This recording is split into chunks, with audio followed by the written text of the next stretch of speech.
Assalamualaikum warahmatullahi wabarakatuh. Perkenalkan nama saya Afifah Ramadhani Diasa Putri, NRP 60312311023. Di sini saya akan menjelaskan mengenai tugas metode penelitian saya dengan judul Analisis Faktor Dominan dalam Pengambilan Keputusan Memilih Agen Travel Umroh PTX. Baik, saya mulai dari pendahuluan.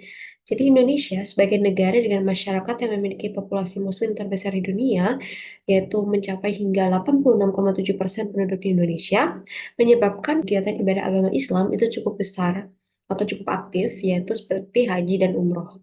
Nah, di mana di sebelah kanan ini dapat terlihat untuk jemaah umroh dari masing-masing provinsi. Di peringkat pertama adalah Jawa Barat, disusul dengan Jawa Timur. Karena kan Jawa Timur menduduki peringkat kedua sebagai penyumbang jamaah terbanyak setelah Jawa Barat, hal tersebut menyebabkan semakin maraknya bisnis jasa, travel, umroh, dan haji di Jawa Timur.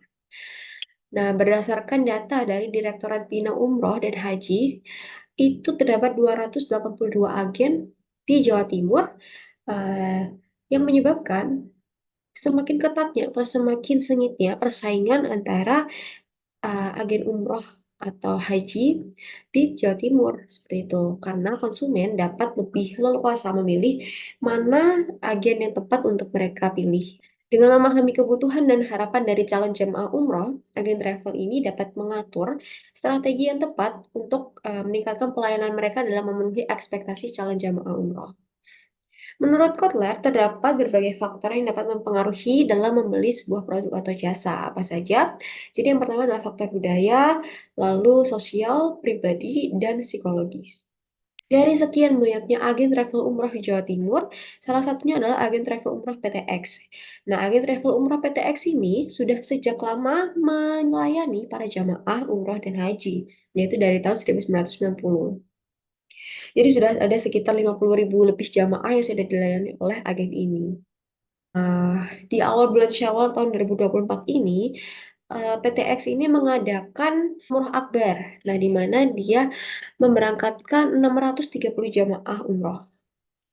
Nah, hal tersebut menjadi salah satu alasan penentuan responden konsumen berasal dari wilayah Surabaya, dikarenakan mayoritas jamaah PTX ini berasal dari Surabaya. Dan berdasarkan data BPS bahwa masyarakat Surabaya ini jumlahnya mayoritas lebih banyak daripada jumlah masyarakat di wilayah Jawa Timur lainnya. Penelitian ini bertujuan untuk mengetahui faktor dominan apa saja yang menjadi pertimbangan masyarakat dalam memilih agen travel umroh PTX, dengan mengidentifikasi faktor-faktor yang menjadi pertimbangan konsumen dalam memilih uh, agen travel umroh PTX. Selanjutnya adalah metode penelitian. Nah, di sini dengan menyebarkan kuesioner menggunakan Google Form berupa skala Likert, di mana ada beberapa penilaian, yaitu meliputi kredibilitas agen hingga testimoni atau review dan rekomendasi. Metode yang digunakan adalah analisis faktor dengan menggunakan SPSS for Windows. Teknik pengambilan datanya dilakukan dengan menyebarkan kuesioner kepada masyarakat Surabaya yang telah melaksanakan ibadah umrah menggunakan agen travel PTX, di mana jumlah respondennya adalah 30 orang, karena itu adalah rata-rata untuk rombongan satu bis berdasarkan data atau berdasarkan informasi dari CEO agen umroh PTX. Baik, lalu masuk hasil dan pembahasan. Nah, di sini diawali dengan karakteristik responden kuesioner, di mana dengan jumlah 30 didominasi oleh jamaah perempuan dengan jumlah 21 dan jamaah laki-laki dengan jumlah 9. Dengan mayoritas yang mengisi adalah lebih dari 40 tahun. Nah, seluruh responden ini, pengalaman mereka pertama kali menggunakan agen umroh PTX ini. Selanjutnya adalah uji validitas dan reliabilitas. Berdasarkan hasil uji validitas, ternyata dari variabel X1 hingga variabel X7 itu semuanya valid karena R hitung, yaitu Pearson correlation-nya sudah lebih dari R tabel 0,355. Nah, R tabel ini diperoleh dari data R tabel. Selanjutnya, yaitu menguji reliabilitas. Ketika Chromebase alpha-nya lebih dari 0,6, maka data tersebut dikatakan reliable, dan ternyata untuk hasilnya adalah 0,739. Lalu selanjutnya adalah analisis faktor. Nah, analisis faktor ini terdapat beberapa tahap. Diawali dari analisis faktor KMO and Bartlett test. Di sini adalah melihat nilai measure of sampling adequacy-nya. Ketika MSI-nya itu lebih dari 0,5, maka dia dinyatakan oke atau signifikan. Dan ketika signifikansinya itu kurang dari 0,05, maka dia signifikan. Dikarenakan untuk nilai MSA dan signifikansinya itu sudah melampaui batas minimal, lalu dilanjutkan dengan anti-image correlation. Nah, di anti-image correlation ini dilihat masing-masing variabel yang memiliki nilai pangkat A. Di sini kita lihat apakah ada yang kurang dari 0,5 atau tidak. Ketika ada yang kurang dari 0,5, maka kita harus merunning ulang dengan membuang variabel tersebut. Jadi di sini ditemukan di X5 bahwa nilainya itu kurang dari 0,5. Maka selanjutnya harus di-running ulang kembali dengan membuang X5 tersebut.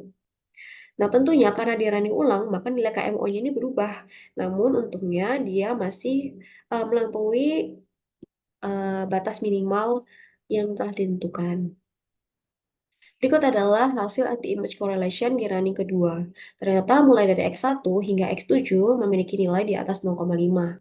Maka dapat dilanjutkan ke tahap selanjutnya yaitu faktor communalities. Di sini dipastikan kembali juga bahwa nilai extraction yang dimiliki itu lebih dari 0,5. Nah, nilai extraction itu apa? Nilai extraction itu besarnya persentase varian suatu variabel pada faktor yang akan terbentuk. Kita selanjutnya adalah melakukan analisis total variance explain karena untuk nilai extraction-nya melebihi 0,5 semua. Nah, di sini dimulailah untuk memfilter mana sih yang merupakan faktor dominan gitu ya. Nah, di sini yang untuk memfilternya itu adalah dengan melihat nilai komponen yang lebih dari satu. Nah, di sini dapat dilihat ya bahwa yang lebih dari satu adalah komponen satu dan komponen 2. Apabila digambarkan dalam grafik adalah sebagai berikut.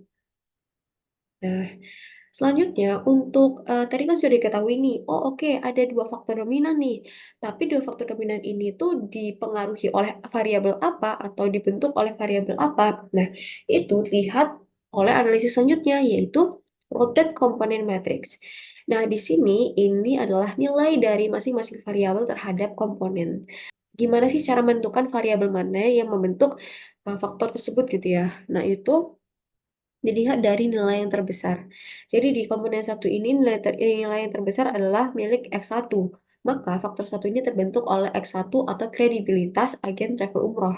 Sedangkan untuk komponen 2 atau faktor 2 terbentuk oleh X3 yaitu penawaran paket jelas dan lengkap benefit apa yang diterima. Sehingga dari penelitian ini diperoleh dua faktor yaitu kredibilitas agen travel umroh dan penawaran paket jelas dan lengkap dengan benefit yang diterima. Penamaan yang tepat untuk faktor pertama yaitu disebut dengan faktor sosial. Kenapa? Karena kredibilitas agen ini dipengaruhi oleh persepsi, lalu rekomendasi orang lain seperti masyarakat umum, keluarga, dan teman. Sedangkan untuk faktor kedua, dia lebih ke faktor pribadi, yaitu karena keputusan pembelian atau pemilihan penawaran paket itu tergantung masing-masing pribadi, masing-masing kemampuan, lalu kebutuhan, dan preferensi dan persepsi individu masing-masing. Sehingga kesimpulan dasarnya, pada penelitian ini ditemukan dua faktor dominan dalam pertimbangan pengambilan keputusan para jamaah untuk memilih agen travel umroh PTX, yaitu faktor sosial dan faktor pribadi. Nah, hasil temuan ini tentunya dapat berguna bagi agen travel umroh PTX untuk meningkatkan performa mereka, untuk mengevaluasi kinerja mereka dengan memperhatikan dua faktor dominan tersebut dan juga faktor-faktor lainnya. Nah, untuk saran pengembangan dalam penelitian ini, dapat menggunakan variabel yang lebih bervariatif lagi, sehingga nantinya hasilnya itu akan lebih random, akan lebih bervariasi, sehingga hasilnya juga nanti yang untuk memfilternya, untuk mensortirnya itu akan lebih valid. Dan juga dapat ditambahkan dengan membandingkan dengan agen travel lainnya gitu. Sehingga kita dapat lihat apakah faktor dominan antar travel itu sama atau berbeda. Dan itu juga dapat digunakan sebagai acuan evaluasi antar agen travel yang bersangkutan. Dan itu adalah akhir dari penjelasan penelitian yang telah saya lakukan. Terima kasih sebelumnya. Mohon maaf apabila ada salah kata. Wassalamualaikum warahmatullahi wabarakatuh.